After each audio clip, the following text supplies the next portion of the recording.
K Babu MLA മാധ്യമങ്ങളെ കാണുകയാണ് തത്സമയം. ഇപ്പം ഈ ഹൈക്കോടതി ഒരാഴ്ച അവകാശം കൊടുത്തിരിക്കുകയാണ് സർക്കാരിന്. എന്താണ് പ്രതികരണം?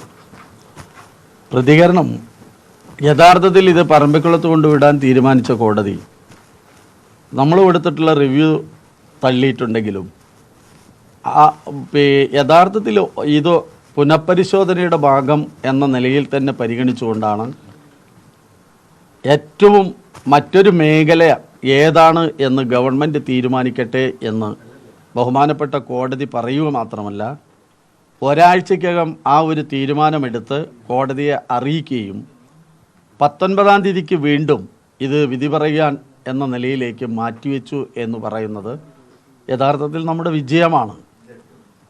റിവ്യൂ തള്ളിയാലും ഈ സാഹചര്യങ്ങളെ മനസ്സിലാക്കിയതിൻ്റെ ഭാഗമായി യഥാർത്ഥത്തിൽ കോടതി എടുത്തിട്ടുള്ളൊരു തീരുമാനം പറമ്പിക്കുളം എന്ന തീരുമാനത്തിൽ നിന്നും മാറ്റമുണ്ടാക്കി ഗവൺമെൻറ് പറയട്ടെ മറ്റൊരിടം ഏറ്റവും സുരക്ഷിതമായ ഇടം എന്ന നിലയിലേക്ക് ഇപ്പോൾ ഇത് ഗവൺമെൻറ്റിൻ്റെ ഭാഗത്താണ് കിടക്കുന്നത്. തീർച്ചയായും പറമ്പിക്കുളത്തെ ജനങ്ങൾക്ക് ഏറെ പ്രതീക്ഷയുണ്ട്.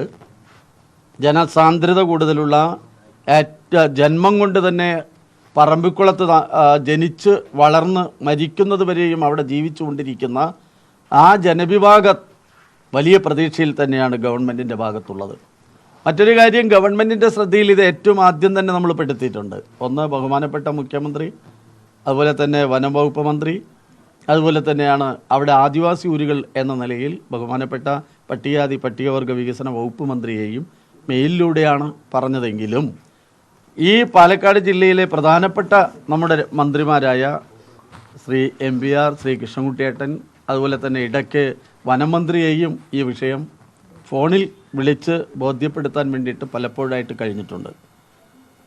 ഞാൻ അറിഞ്ഞത് ഈ വിഷയം മുഖ്യമന്ത്രിയുടെ ശ്രദ്ധയിൽ കൊണ്ടുവരാൻ പാലക്കാടിലെ 2 മന്ത്രിമാരും പ്രത്യേകിച്ച് കൃഷ്ണൻകുട്ടിയേട്ടനും MBRും ഒപ്പം വനംവകുപ്പ് മന്ത്രിയും കൂടെ ശ്രദ്ധയിൽപ്പെടുത്തിയിട്ടുണ്ടെന്നാണ് ഞാൻ പൊതുവെ അറിയുന്നത്.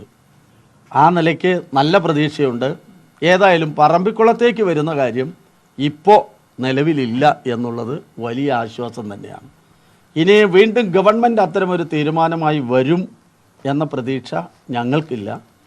അത് അവിടുത്തെ സാഹചര്യങ്ങൾ അറിയാവുന്ന ഒരു ഗവൺമെൻറ്റാണ്. പ്രത്യേകിച്ച് വനംവകുപ്പ് മന്ത്രിക്കറിയാം, ഈ പാലക്കാട് നിന്നുള്ള 2 മന്ത്രിമാർക്കും ശ്രീ MBRനറിയാം, ശ്രീ കൃഷ്ണൻകുട്ടിയേട്ടനറിയാം, അതുപോലെ തന്നെ അവിടെ ആദിവാസി ഊരുകൾ ഉള്ള പ്രദേശം എന്ന നിലയിൽ ശ്രീ രാധാകൃഷ്ണ മിനിസ്റ്റർക്കും ഈ പറമ്പിക്കുളം മേഖലയെ സംബന്ധിച്ച് നന്നായിട്ട് അറിയും. അതുകൊണ്ട് നല്ല പ്രതീക്ഷ തന്നെയാണ്. ഈ അരിക്കൊമ്പൻ എന്തായാലും പറമ്പിക്കുളത്തേക്ക് ഇപ്പോഴത്തെ സാഹചര്യത്തിൽ വരാൻ സാധ്യതയില്ല. പ്രതിഷേധങ്ങൾ നിർത്തിവെക്കും. കാരണം ഇങ്ങനെയൊരു തീരുമാനത്തിലേക്ക് വരുമ്പോൾ സ്വാഭാവികമായും അത് ഗവൺമെൻറ്റിൻ്റെ പക്കലാണ്. ഏതായാലും വനംവകുപ്പ് മന്ത്രിയും ഈ പാലക്കാട് ജില്ലയിലെ 2 മന്ത്രിമാരും ഇതുമായി ബന്ധപ്പെട്ടല്ല, ഇപ്പോൾ ഗവൺമെൻറ് തന്നെ തീരുമാനമെടുത്ത് വനാതിർത്തിയും വനത്തിനകത്തും വനമേഖലയുമായി ബന്ധപ്പെട്ടിട്ടുള്ള പ്രശ്നങ്ങളെ സംബന്ധിച്ച് ചർച്ച ചെയ്യപ്പെടുന്നതിന് വേണ്ടിയുള്ള മീറ്റിംഗ് തരൂര്, ആലത്തൂർ, നെന്മാറ നിയോജകമണ്ഡലത്തിലെ MLAമാരും ജനപ്രതിനിധികളും ജനങ്ങളുടെ പരാതികൾ സ്വീകരിക്കുന്നൊരു മീറ്റിംഗ് നാളെ തന്നെ നെന്മാറയിൽ വെച്ചിട്ടുണ്ട്. ഏതായാലും കോടതി വിധി വരാനും നാളെ ആ മീറ്റിംഗ് നടത്താനും അതിലൂടെ നമുക്ക് ഈ കാര്യങ്ങൾ ശ്രദ്ധയിൽ കൊണ്ടുവരാനും കഴിയും എന്നതും ആശാവഹം തന്നെയാണ്. സർക്കാർ മറ്റൊരു സ്ഥലം കണ്ടെത്തുമെന്ന് തന്നെയാണ് പ്രതീക്ഷ. തീർച്ചയായും കോടതി തന്നെ ഇതിൻ്റെ പരാമർശത്തിൽ നോക്കൻ എന്തേ പെരിയാറിലേക്ക് കൊണ്ടുപോയിക്കൂടെ അതായിരുന്നു എന്നാണ് ചോദ്യം. പെരിയാർ എന്ന് പറയുന്നത് 925 സ്ക്വയർ കിലോമീറ്റർ ദൈർഘ്യമുള്ളതാണ്. യഥാർത്ഥത്തിൽ പറമ്പിക്കുളം 287 നേരത്തെ ഉണ്ടായിരുന്ന ടൈഗർ റിസർവ് എന്ന നിലയിലുള്ളത്. അതിൽ നിന്ന് വിപുലീകരിച്ചാണ് ജനവാസ മേഖലയിലേക്ക് ഉൾപ്പെടെ വ്യാപിപ്പിച്ചത് കൊണ്ട് മാത്രമാണ് ഇപ്പോൾ 640 സ്ക്വയർ കിലോമീറ്റർ ദൈർഘ്യത്തിൽ കിടക്കുന്നത്. ദൈർഘ്യം കൊണ്ടാവാം, ജനവാസം കൊണ്ടാവാം. ആ നിലയിലേക്ക് ഇത് പറമ്പിക്കുളത്തുള്ള 14 ആദിവാസി ഊരുകളെ മാത്രമല്ല ബാധിക്കുക. ഇതിൻ്റെ തൊട്ടടുത്ത് ഈ പറഞ്ഞ രൂപത്തിൽ തന്നെ ചിന്നകല, നമ്മുടെ മലക്കപ്പാറ ആ വഴിക്ക് കയറി പോകാം.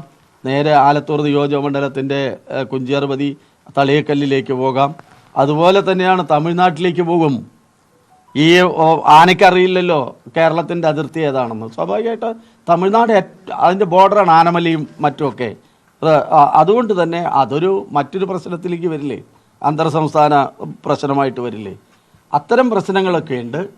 ഏതായാലും പറമ്പിക്കുളത്തിലേക്ക് കൊണ്ടുവിടാനുള്ള കോടതി എടുത്തിട്ടുള്ള ഉത്തരവ് തന്നെ അത് നിലനിൽക്കും എന്ന് കോടതി പറയുമ്പോൾ തന്നെ കോടതി പറഞ്ഞു ഇതിൽ മറ്റൊരു തീരുമാനം അത് ഗവൺമെൻറ് തീരുമാനിക്കട്ടെ, അതിനുശേഷം ഒരു ഉത്തരവ് പ്രഖ്യാപിക്കാം എന്നാണ് പറഞ്ഞത്. അങ്ങനെയാണല്ലോ പറഞ്ഞത്. അത് തന്നെയാണ് ഏറ്റവും ആശ്വാസകരമായൊരു ഘടകം. സർക്കാരിൽ 100% പ്രതീക്ഷയുണ്ട്. കോടതി തന്നെ ചോദിച്ചിട്ടുണ്ടല്ലോ, ഇത് ഭരണകക്ഷിയുടെ ഒരു MLA അല്ലേ എന്നാണ് ചോദിച്ചത്. ഭരണകക്ഷിയുടെ MLA തന്നെ. ഈ ഭരണത്തിന് വിരുദ്ധമായൊരു സമീപനമല്ല. ജനവികാരം ഉയർന്നു വരുമ്പോൾ, ജനങ്ങൾക്ക് ജീവനും സ്വത്തിനും ഭയപ്പാടും ആശങ്കയുണ്ടാകുമ്പോൾ സ്വാഭാവികമായും ജനങ്ങൾ തിരഞ്ഞെടുക്കപ്പെട്ടിട്ടുള്ള ജനപ്രതിനിധി എന്ന നിലയിൽ അതിൻ്റെ മുന്നിൽ നിൽക്കുക എന്നുള്ള കടമയാണ്, ഉത്തരവാദിത്തമാണ് നിർവഹിച്ചത്. ഇതേ ഉത്തരവാദിത്വവും കടമയും ഗവൺമെൻറ്റിൻ്റെ ശ്രദ്ധയിൽ കൊണ്ടുവരാൻ നാളത്തെ ഒരു ദിവസമാണ് മുന്നിലുള്ളതെങ്കിലും അടുത്ത ദിവസം തന്നെ ഇത് ബഹുമാനപ്പെട്ട മുഖ്യമന്ത്രിയും അതുപോലെ തന്നെ ബന്ധപ്പെട്ട മന്ത്രിമാരെയും നേരിട്ട് കാണേണ്ടതുണ്ടെങ്കിൽ നേരിട്ട് കണ്ട് വിവരം അറിയിക്കും. ഇടവേള.